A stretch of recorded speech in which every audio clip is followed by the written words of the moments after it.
All right, so here's a update where we are at this thing. So this is the semi-acoustic 6-string bass, and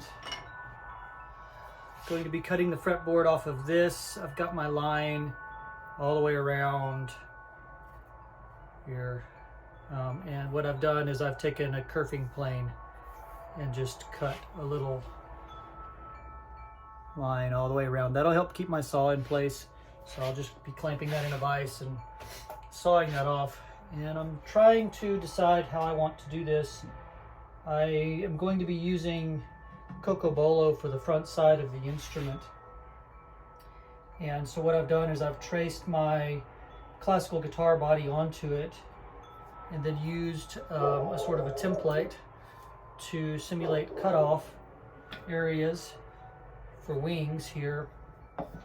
And I'll show you, see if I can get this on camera. I've got a pencil line that I've lined in here, and so it'll be symmetrical.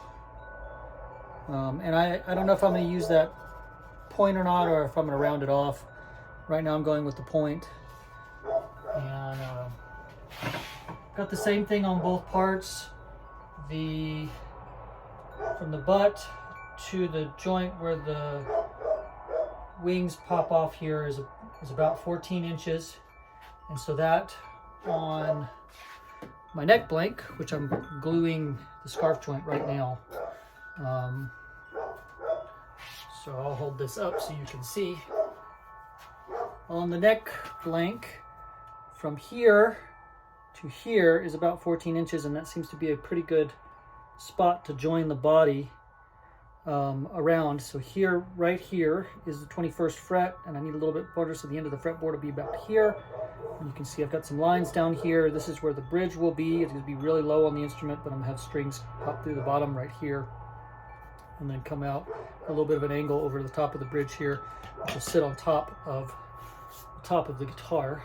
And then there's some space that I'll be cutting out in the bottom there, and those will sit in that recess flat with that. So I haven't cut any grooves in the channels in this yet, but I will. I'm planning on 2 reinforcing carbon fiber rods, and a truss rod in there. It is a sandwich, maple and padauk, and then at the top I've got a maple headstock gluing in with a scarf joint here. I put the scarf joint on the back side. I did that to lengthen the headstock just a little bit, and of course that moved my nut down a little bit, but I think that's going to be great. And you can see that I have quite a lot of material that I will be removing. I've got a line down the side here that's approximately where I'm going to need to be for the depth of my neck, and so I'll be cutting all of this part off and then making my joint to the body here. And of course on the top there will be a little relief on this side and some material cut out here to provide room for pickup and all that information, and also to put this material flush with the top of the neck. So that's where I am currently, and I don't want that touching, so we're good. All right, so we've got it all laid out, all ready to go. I'm just doing preliminary measurements and drawings and cuts. So see you on the next one.